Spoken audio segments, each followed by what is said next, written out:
Okay, so here's a couple of totally awesome fishing tips. Might just make life a little bit easier for you. Now, you beach fishermen out there probably know all about these little sort of foam, I don't know what material they're made of. These little foam rig holders where you coil your traces or leaders around them, makes it easy, but you know, they can be all over the place, all over the place. So I came across these things, which just happen to be slightly larger than the diameter of the spools that you put in there. So I put all mine in there. It keeps them nice and dry. More important, if you're going a long way down the beach and in the knapsack, you want to be as light as you can. And of course, 2 tips here. This is a plastic, I think it was peanut butter. There they go. Light, they don't break. You can see through them, so you can say, this is my flounder rig, these are my cod pulley bead rigs. Just dead handy little tip for you. Find yourself some plastic containers that are clear, and if you've got the right diameter, you've got a lock top, keeps it nice and dry, keeps the salt air away from the hooks, ready to use. That's tip 1. It gets even better, because I'm going to adapt these ones, out of this insulating pipe. Well, it's pipe covering, isn't it? It's not actually a pipe. But the pipe goes through the middle. It has a big split down. I guess all countries have these. There's a big split down the middle. Now, I've been using these just on their own, but it's much better if I can cut some grooves in it. I also like to say have boat ones, beach ones. You can even use one, say, for carp fishing, for pike fishing. Freshwater anglers can do this as well. Way cheap. This stuff is in the DIY shops. I don't know, $2 a length or something like that. I don't know what it is in English. Couple of pounds, not even that sometimes, for like a metre length. But how about getting a cheap, going to like dollar land, pound land, cent land, whatever guys call it in different countries, and get a really, really cheap wash bag, because they're waterproof, aren't they, you see? They're nicely lined. Get yourself a knife, and you can cut this to fit inside there. I'll show you what I mean. Cut the end of it nice and neat with a nice sharp knife. Now you can make an individual one. I'm going to cut this one just here to show you. Got a sharp knife. So bear in mind, this is your shop vault variety, and it's got a ridge in there to stop the coils falling off. Try not to cut through your nice expensive pool table. So there, I've got the split there, as you can see.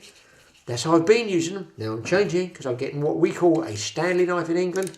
Retractable blade. I believe in the States they call them like a box cutter. Now, be very, very careful with these. They are sharp. Or a craft knife, which is sharp. Or a brain surgeon's scalpel, which is even sharper. I'm going to cut an angle in here, just gently, leaving a few millimetres in from the edge to make my lip, alright? Just going to pop it. Look, it's so sharp. This stuff is, I want to call it foam. Look, guys, it's not foam. I don't know what they make this insulated material out of. I just run my knife around the edge there. I get back to the split. Now, I turn it over. I come back in at about just sort of 45 degrees. Don't measure it. You're just going to do it to put a slope on it. Don't go down vertically. That does nothing. You need that gap in the middle in which you're going to put the coil in there. Wait for this. There you go. Now you see, that's the cut. Watch this. It's beautiful. I love it. It's cheap. It's almost free if you find them for free. Oh my God. It comes out beautifully. It's almost the same as the shop ones. And does it work? Well, guys, let's try it out on this rig here. Of course it will work because I've been using them. There we go. Now, the benefit here is this one's rigid. As you can see, no breaks in it. There's no breaks in that. There is a break in this one. These are really good. I use them all the time, but I'm going to make more of these because they're cheap and I've got a load of it left. With the split, just put your swivel in the middle there, open the split, then when you wind your coil around, it tensions this and keeps the split closed. Look at this. And you can cut this gap, as it were, this groove, much deeper. There's my hook. Here's my bait holder, and I go right round to the other end where my other hook goes, right in the middle. And this, believe it or not, because this is stuff is so cheap, I can just push it into the foam like this. C'est voila. I believe that's French. So there you go, a rig holder. Better than that, I'm going to do this. Take the whole length, which obviously I've cut to fit just my regular wash bag, and do exactly the same thing.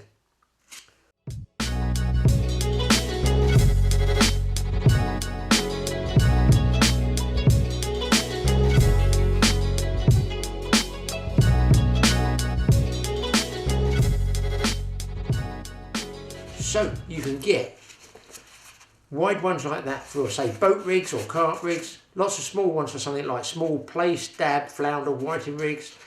They both go inside the bag here, the cheap wash bag. It should be spray proof if it comes over the side of the boat, water comes over. It's all zipped up, it's not a problem. It is a wash bag. You can even make a clip attachment if you wanted.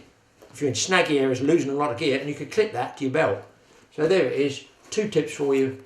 That one is a zip up one, probably goes on the boat, or it can even go on the beach, makes no difference, or you can go carp fishing. Pike fishermen, good way, keep all your treble hooks in there. If you use them, I like to use singles. And this method, clear plastic containers, should you like using these ones. The shop bought variety, get yourself some plastic, wash them up, just get the labels off and wash them up. Tell you what, go into places like cafes and restaurants and see if they've got it, just ask them. Probably got them in the rubbish bin, in the recycle bin. Plastic, good. This one's even better, more rigs. Me, I'm more fishing. Thanks for watching the Totally Awesome Fishing Show. We'll have some more tips for you again, and don't forget to pop across to Mike's Totally Awesome Outdoors show, which is going nuts on bushcraft. We'll see you around.